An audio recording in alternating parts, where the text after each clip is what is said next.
Good morning friends. स्वागत है आप सभी का आपके अपने यूट्यूब चैनल आओ पाएं सरकारी नौकरी देसी हरियाणा। मैं हूं बबीता धानिया और फ्रेंड्स इस चैनल पर हमारी हरियाणा जीके के इम्पोर्टेंट क्वेश्चन की एक सीरीज चल रही थी। आज हमारी 14 नंबर वीडियो है। पहले की अगर 13 वीडियो आपने नहीं देखी है तो जाइए और ज़रूर देखिए। आइए करते हैं आज की वीडियो के हमारे इम्पोर्टेंट क्वेश्चन। आज का हमारा फर्स्ट क्वेश्चन है, भिवानी जिले के किस स्थान पर ग्रेनाइट नामक पत्थर पाया जाता है। दोस्तों भिवानी के गांव के नाम दिए हैं और वहां पर पूछा है ग्रेनाइट पत्थर कहां पर मिलता है। ऑप्शन देखिए, गांव निंगाणा कला, रिवासा और दुल्हेड़ी या फिर दल्हेड़ी जिसको बोलते हैं। तो दोस्तों यहाँ पर तीनों ही गांवों में ग्रेनाइट पत्थर पाया जाता है।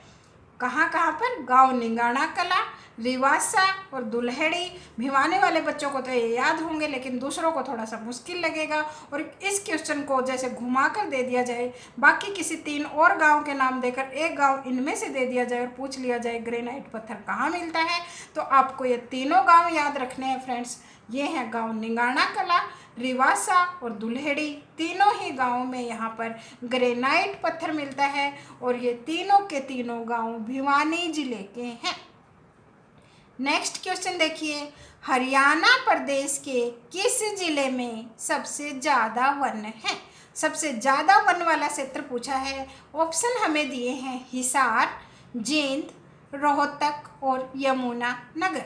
तो इन जिलों के अकॉर्डिंग देखा जाए तो सबसे ज़्यादा जो वन है हरियाणा के वो यमुनानगर ज़िले में है। अगर आपको इनकी डिटेल देखनी है तो सबसे पहले आपको पता होना चाहिए कि यमुनानगर ज़िले का क्षेत्रफल कितना है। यमुनानगर ज़िले का जो क्षेत्रफल है वो है 1768 वर्ग किलोमीटर। कितना है? यमुनानगर का क्षेत्रफल 1768 वर्ग किलोमीटर है। यमुनानगर की स्थापना 1 नवंबर 1989 को की गई थी। कब की गई थी स्थापना? 1 नवंबर 1989 को यमुनानगर जिले की स्थापना की गई। उसका क्षेत्रफल है 1768 वर्ग किलोमीटर और यमुनानगर के कुल क्षेत्रफल के 10.97% क्षेत्रफल वन पाए जाते हैं। कितना क्षेत्रफल है? 1768 वर्ग किलोमीटर क्षेत्रफल है और उसके जो 10.97% क्षेत्रफल है उस पर वन पाए जाते हैं। थोड़ी सी यमुनानगर की डिटेल देख लीजिए।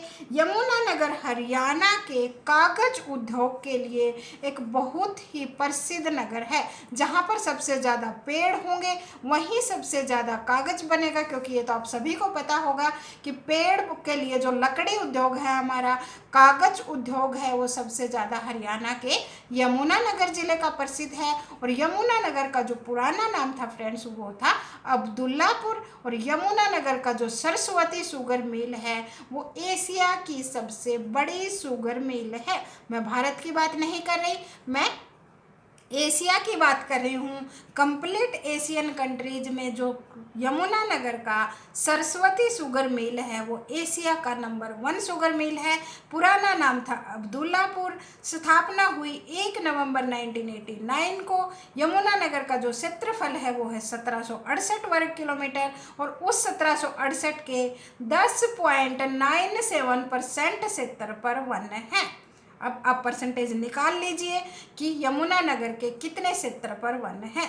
दूसरा आपसे पूछा जाए हरियाणा के अंदर सबसे ज़्यादा वन कौन से ज़िले में है। यहाँ तो ऑप्शन के अकॉर्डिंग यमुनानगर ही बनता था, लेकिन दोस्तों पंचकुला ज़िले में हरियाणा का जो वन क्षेत्र है वो सबसे ज़्यादा है।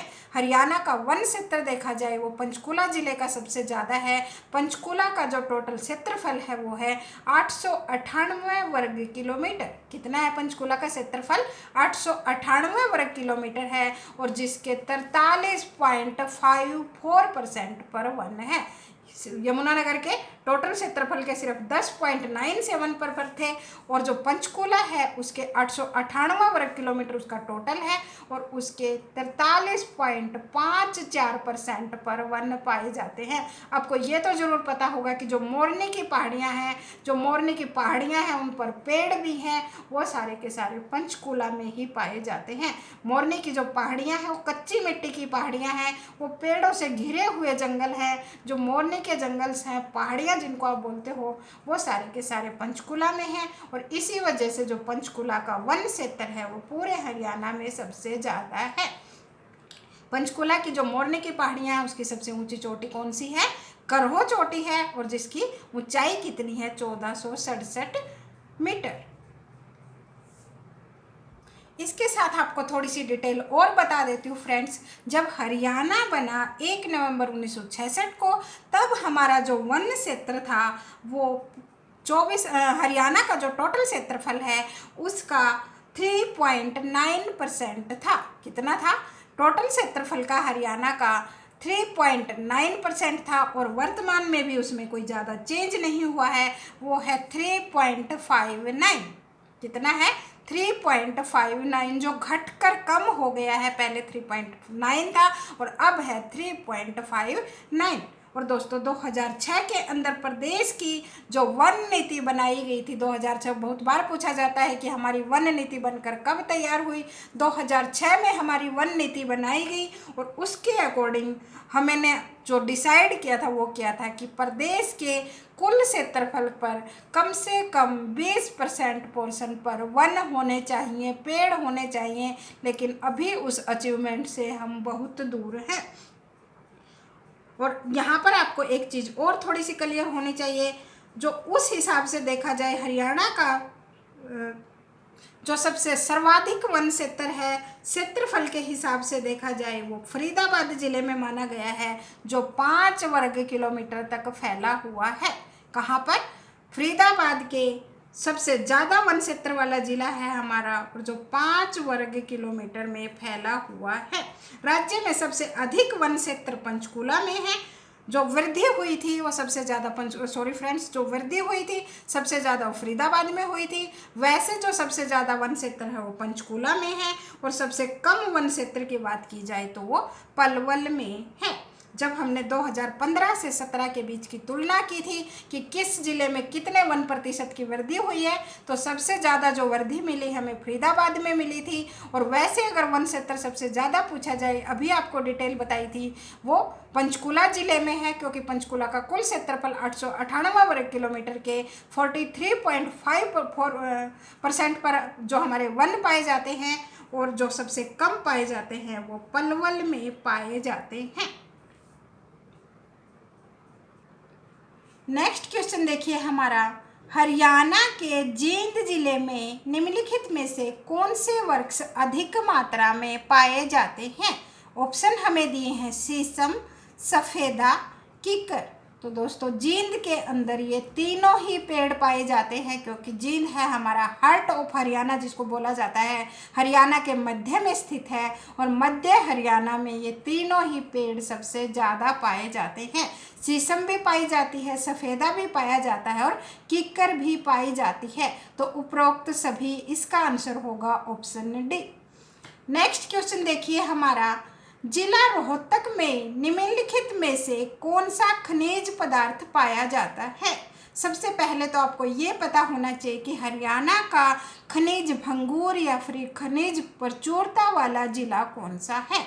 तो हरियाणा का खनिज भंगूर जिला पूछा जाए या खनिज प्रचुरता वाला जिला पूछा जाए, वो हरियाणा का महेंद्रगढ़ जिला है। कौन सा जिला है? जहाँ पर सरसों का उत्पादन सबसे ज़्यादा होता है। राजस्थान की सीमा से सटा हुआ जो हमारा जिला है वो महेंद्रगढ़ जिला, जहाँ पर सबसे ज़्यादा खनिज पदार्थ पाए जाते हैं, जहाँ ढोसी की पहाड़ी भी है। च्यवन ऋषि के लिए प्रसिद्ध कौन सी पहाड़ी है? वो ढोसी की पहाड़ी है।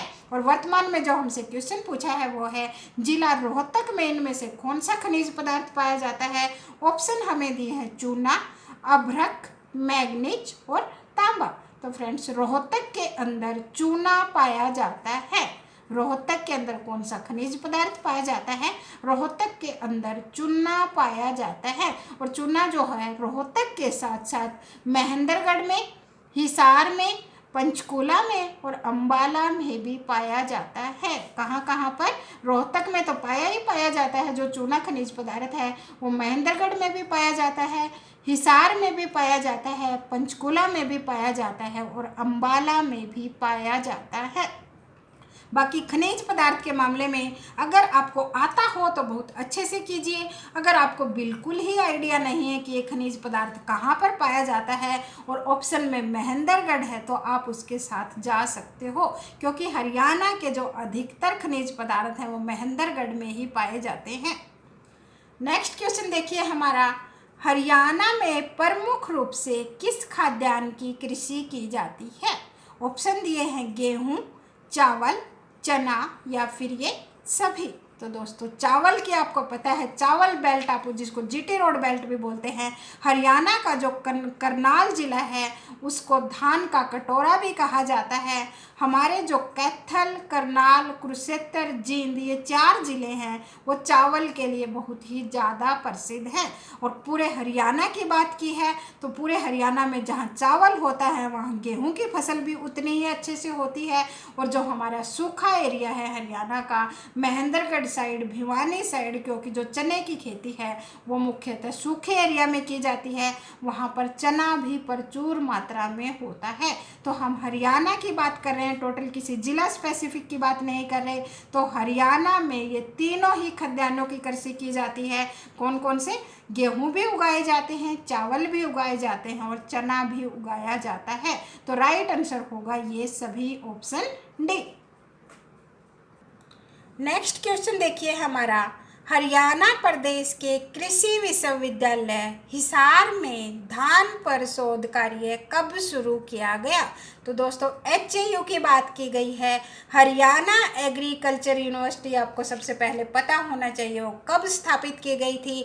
हरियाणा एग्रीकल्चर यूनिवर्सिटी 1970 में ही स्थापित की गई थी। और उस यूनिवर्सिटी का नाम किसके नाम पर रखा गया, आपको कंप्लीट नाम भी पता होना चाहिए। तो हरियाणा एग्रीकल्चर यूनिवर्सिटी जो 1970 में बनी वो भारत के 7वें नंबर के प्रधानमंत्री थे चौधरी चरण सिंह, उनके नाम पर रखा गया था। हरियाणा एग्रीकल्चर यूनिवर्सिटी का पूरा नाम है चौधरी चरण सिंह विश्वविद्यालय या कृषि विश्वविद्यालय। वो भारत के 7वें नंबर के प्रधानमंत्री थे। 1970 के अंदर ये यूनिवर्सिटी बनाई गई थी। और दोस्तों ये यूनिवर्सिटी एशिया की कृषि विश्वविद्यालयों में सबसे बड़ी है। बहुत बड़ी अचीवमेंट है हमारे लिए। हरियाणा के हिसार में एशिया के कृषि विश्वविद्यालयों की सबसे बड़ी यूनिवर्सिटी है जिसका नाम चौधरी चरण सिंह के नाम पर रखा गया, जो भारत के 7वें प्रधानमंत्री थे। 1970 में बनाई गई। और दोस्तों सबसे पहले बनते ही इसमें धान पर शोध कार्य हुआ था। तो कब हुआ? 1970 के अंदर ही जब इसकी स्थापना की गई, इसके ऊपर शोध कार्य हुआ था धान की फसल के ऊपर या चावल की फसल के ऊपर। नेक्स्ट क्वेश्चन देखिए हमारा, कुरुक्षेत्र के किस स्थान पर गन्ना मिल है? दोस्तों ऑप्शन हमें दिए हैं शाहाबाद मारकंडा, बबैन, लाडवा और पेहवा। तो जो गन्ना मिल है वो है शाहाबाद मारकंडा में। कुरुक्षेत्र के शाहाबाद मारकंडा के अंदर गन्ना मिल स्थित है और वो 1984-85 के अंदर स्थापित किया गया था। कई बुक्स में गलती से 91-92 दिया होता है दोस्तों, लेकिन इसका राइट आंसर है जो शाहाबाद मारकंडा मिल है वो 84-85 में बनाया गया था। कब बनाया गया? 1984-1985 में। और जो लाडवा है वहाँ पर एशिया की दूसरे नंबर की सबसे बड़ी अनाज मंडी है। लाडवा के अंदर एशिया की दूसरे नंबर की सबसे बड़ी अनाज मंडी स्थित है। पेहवा जहाँ पर घोड़ों का व्यापार होता था, जो राजा मिहिर भोज के लिए प्रसिद्ध है।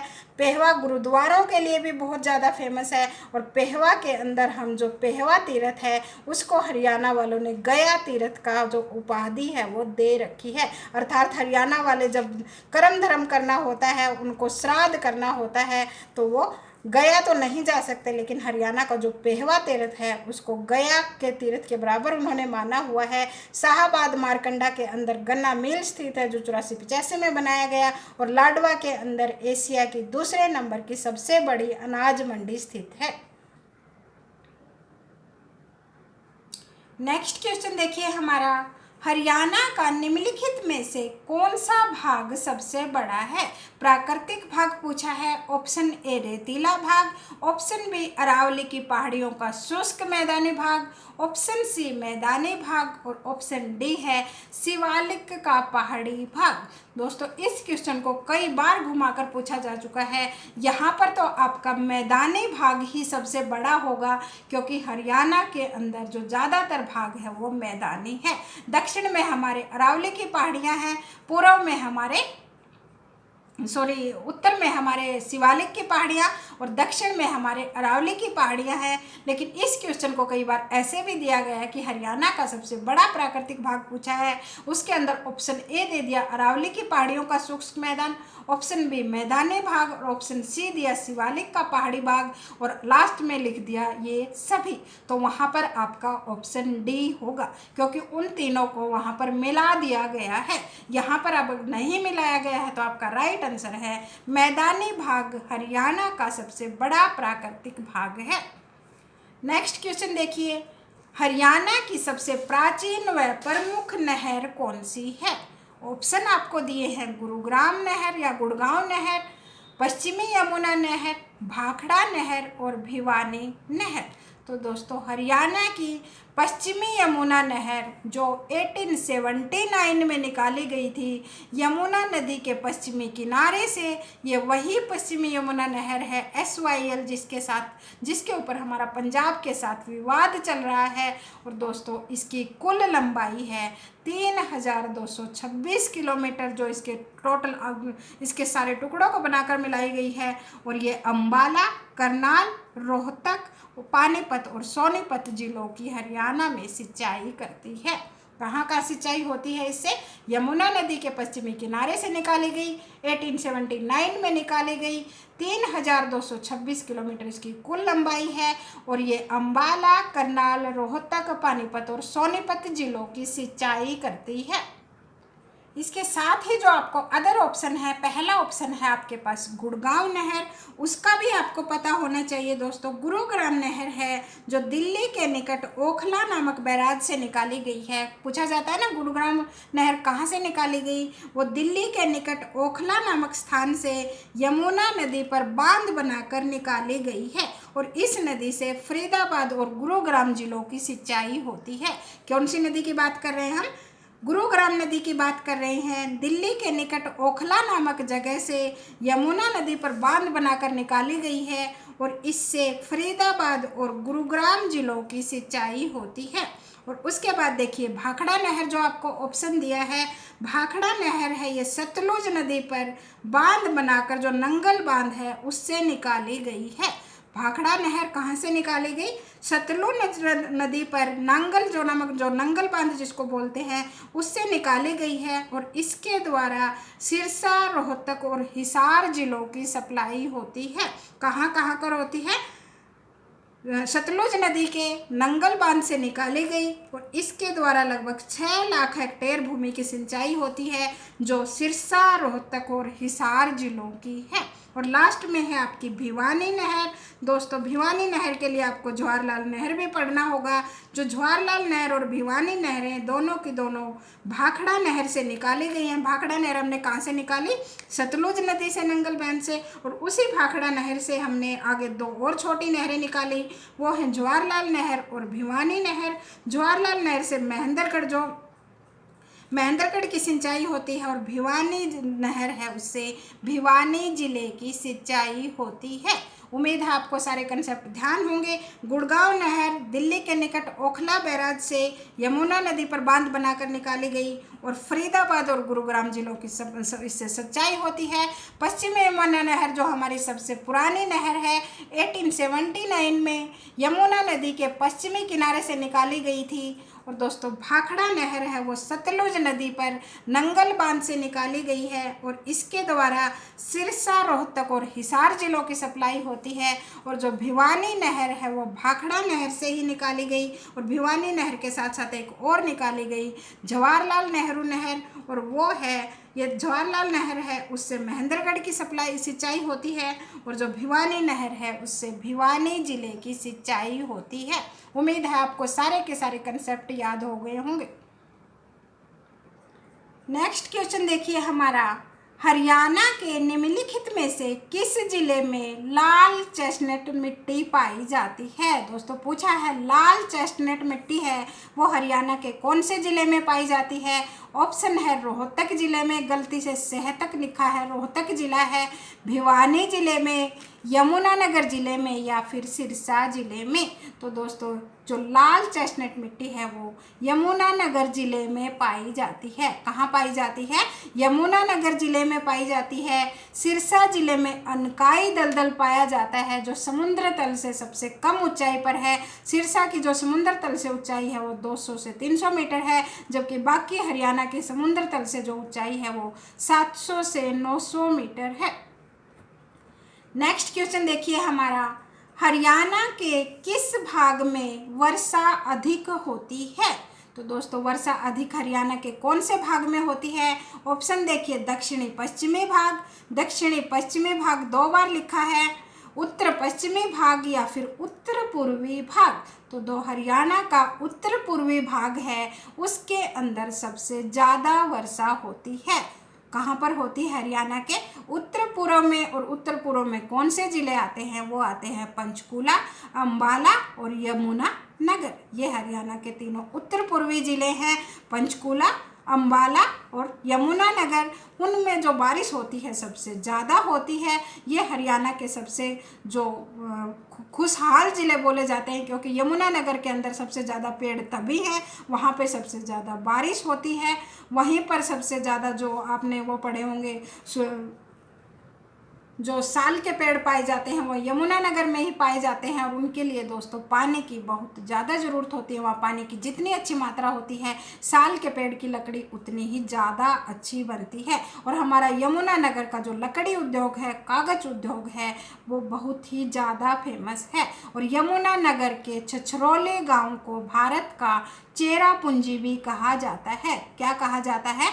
यमुनानगर का जो छछरौली गाँव है उसको हरियाणा का छछरौली भी, जो यमुनानगर का छछरौली गांव है उसको भारत का जो चेरापूंजी है उसकी जगह हरियाणा का चेरापूंजी कहा जाता है, क्योंकि वहाँ पर पूरे हरियाणा से सबसे ज़्यादा बारिश होती है। नेक्स्ट क्वेश्चन देखिए हमारा, हरियाणा के किस भाग में शिवालिक पर्वत श्रेणियाँ स्थित हैं। ऑप्शन है उत्तर पश्चिम, दक्षिण पूर्व, दक्षिण पश्चिमी या फिर उत्तर पूर्व। अभी जो क्वेश्चन हमने किया था दोस्तों ये वही है। शिवालिक पर्वत श्रेणियाँ हरियाणा के उत्तर पूर्व में है, जिनको लघु हिमालय भी बोला जाता है। और जो मोरनी की पहाड़ियाँ हैं वो लघु हिमालय का ही हिस्सा है। तो कहाँ है शिवालिक पर्वत श्रेणियाँ? हरियाणा के उत्तर पूर्व में है, जिसको लघु हिमालय बोला जाता है या फिर नवीन हिमालय भी बोला जाता है, क्योंकि ये कच्ची पहाड़ियाँ हैं। इसको नवीन हिमालय, लघु हिमालय दोनों ही बोला जाता है। और जो हमारी मोरनी की पहाड़ियाँ हैं वो उत्तर पूर्व के अंदर ही स्थित है और वो उसी हिमालय का हिस्सा मानी गई हैं। नेक्स्ट क्वेश्चन देखिए हमारा, अभी हमने किया था हरियाणा में भिवानी नहर किस नहर से निकाली गई है। तो दोस्तों मैंने अभी करवाया था, हरियाणा की जो भिवानी नहर है वो भाखड़ा नहर से निकाली गई है। और भाखड़ा नहर कहाँ से निकाली गई? वो सतलुज नदी पर नंगल बांध बनाकर निकाली गई है। भिवानी नहर और जवाहरलाल नेहरू नहर दोनों भाखड़ा नहर से निकाली हैं। और भाखड़ा नहर है सतलुज नदी पर नंगल नामक बांध से निकाली गई हैं।